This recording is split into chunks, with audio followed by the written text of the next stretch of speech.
એ આમ ફોફા મારવા મળ્યો તો રેગિસ્તાનમાં એક ઝૂંપડા જેવું દેખાયું. તણ તો 70-80 વર્ષના એક બાપા બેહી રહેલા. એના જોડે જઈને કીધું કે બાપા એક દોયડું અને ખીલા જેવું હોય તો આપો ને. તો કે બેટા અહીં તો કોઈ ખીલોય નહીં, કોઈ દોરી નહીં, પણ કે તારે થયું છે શું? તા કે મારા 99 ઊંટના ખીલાની દોયડી હતી ને 1 ઊંટનું ખીલોની દોયડી ખોવાઈ ગઈ છે. તે ગોડા કે એમાં શું? ખાલી જઈને કે ખીલો માર અને ખાલી જઈને દોયડું બાંધવાની એક્શન કર અને ઊંટ આમ કર, ઊંટ બેસી જશે. પેલો માણસ કે એવું થાય નહીં, પણ મને વિશ્વાસ બેસી ગયો. લાય કરી તો જોઉં. પેલો 99 ઊંટ બેઠો હતો ને તો જઈ અને પેલા બાપાએ કીધું તો ખાલી ગળામાં આમ દોયડું કર્યું અને ખાલી ખીલો માર્યો અને ઊંટને ઓમ કર્યું એટલે ઊંટ બેસી ગયું. પેલા રબારી એમ થઈ ગયું કે આ ચોક્કસ આ ડોહો જાદુગર. હવાર પડ્યું. પેલા 99 ઊંટને દોયડીને ખીલા કાઢી લીધા એટલે 99 ઊંટ તો હેડવા પડ્યા, પણ પેલું જે 1 ઊંટ હતું ને એ હેડતું નતું. એટલે પેલા રબારીએ કીધું ડોહો જાદુગર જવું પડશે. અને કારણ કે 2-4 ધોકા માર્યા તો ઊંટ ઊભું થયું નહીં. એટલે પેલા બાપા જોડી ગયો. બાપાને કીધું બાપા તમે રાતે પેલી વિધિ કરી છે ને એ વિધિ કે પાકી થઈ ગઈ છે. હવે મારું ઊંટ ઊભું નહીં થતું, હવે શું કરું?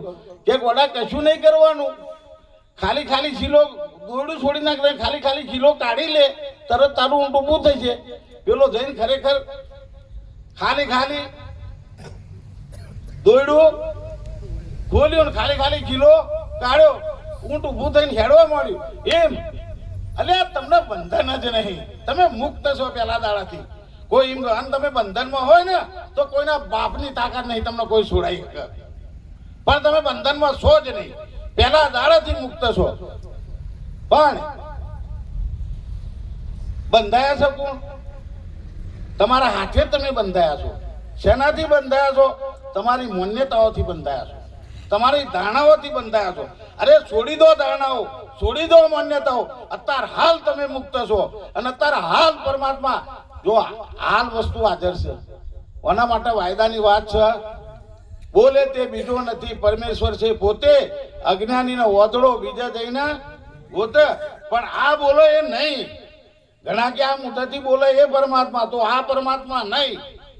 અંધે કાગળ વાંચ્યો, બેરે સોંપડી વાત, મૂંગે ચર્ચા બહુ કરી અને એની વેદો પૂરે છે સાત.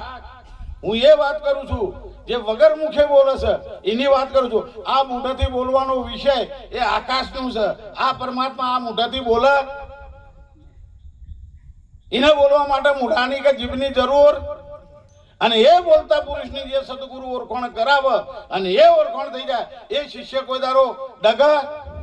મેરું તો ડગે પણ કે જેના મનડા ડગે નહીં. પાનભાઈ ભલે ભાગીને પડે બ્રહ્માંડ. યથાર્થ વચનની શાન જેને જાણી એને કરવું પડે નહીં. જેને જાણી હોય એના માટે હો સદગુરુ જોડે જઈ અને સદગુરુ જોડે જઈ અને જો તમે ફોર્માલિટી કરશો તો તમને ફોર્માલિટી જેવું જ જ્ઞાન મળશે. અને તમે રિયાલિટી કરશો તો તમને વાસ્તવમાં એ દાડો તમે ખરેખર પેલા કોકને કીધું કે અહીંથી નીકળ્યું કૂતરું પેલી બાજુ ભગવાન, ખરેખર એ દાડો તમે ભગવાન બનીને આવશો.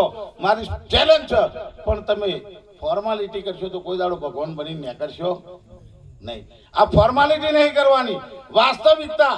જો ગંગા સતી અને પાનભાઈ એક અંગૂઠા સાપ શેરે ભણેલા નહીં, એને આજે 52 ભજનો લખ્યા છે અને એ 52 ભજનની અંદર નરો ઉપદેશ છે, નગરી સદગુરુની વાતો છે. અને નરી વાતો આવી ચોખ્ખી હોવા છતાં આપણને સદગુરુને સમજી શકતા. સદગુરુને આપણે જેવા જોઈએ છે, આપણા જેવા જોઈએ છે, માણસ જેવા જોઈએ છે, વ્યક્તિ જેવા જોઈએ છે. સદગુરુ કોઈ વ્યક્તિ છે? અને પહેલા તો તમને કહી દઉં કે આ શરીર કોઈ માઇકેલાલે હજુ સુધી સિદ્ધ કર્યું નહીં, સિદ્ધ કરશે નહીં. આ શરીર કોઈ માઇકેલાલ સિદ્ધ કર્યું નહીં અને કરશે નહીં. આ શરીર સિદ્ધ થાય એવું જ નથી, માયા સિદ્ધ થાય એવી નથી, અજ્ઞાન સિદ્ધ થાય એવું નથી, કોઈ પણ વસ્તુ સિદ્ધ થાય એવું નથી. સિદ્ધ થશે તો ખાલી તમે, તમારે સિવાય કશું નથી. અને એટલે કીધું કે તત્વમસી તું તત્વમસીએ તું તારા સિવાય કશું નથી અને તારા સિવાય કશું નથી. આ વાત આવા મહાપુરુષો સમજાવ. પણ આ મહાપુરુષોની વાતને આપણે કેવી સમજીએ છીએ? શરીરના મુદ્દા ઉપરથી હું હટી જાય. આ શરીરનો મુદ્દો, આ શરીર સજ નહીં. અને શરીર હોય તો હું તમને પૂછું અને તમે પૂછજો, કોઈ કહે કે આ મોઢાથી બોલે છે પરમાત્મા, એને રોકજો સાહેબ. અને કોઈ એમ કહે કે અનામીનો મહિમા છે, તોય એને રોકજો. કારણ કે અમને કોઈ રોકનારા માઇકેલાલ મળ્યા નહીં. અમારા જેવા મળે તો ગમે તેવાનું ઉભો રહે. કઈ રીતે અનામી ઉભો રાખીને નક્કી. આ મહિમા આખો નોમનો છે, નિરોધનો. અને આખી નિરોધ એક ગાજતી હોય તો આ બોલતા પુરુષ અને એક નામ ઉપર ગાજી રહી છે. અને બોલતા પુરુષની જેને ખબર પડી જાય ને એના નેણ વેણ બધું બદલાઈ જાય. એટલે વિશેષ મારે નથી કહેવું. આટલું કઈ મારી વાણીને વિરામ આપું. બોલ સદગુરુ મહારાજ કી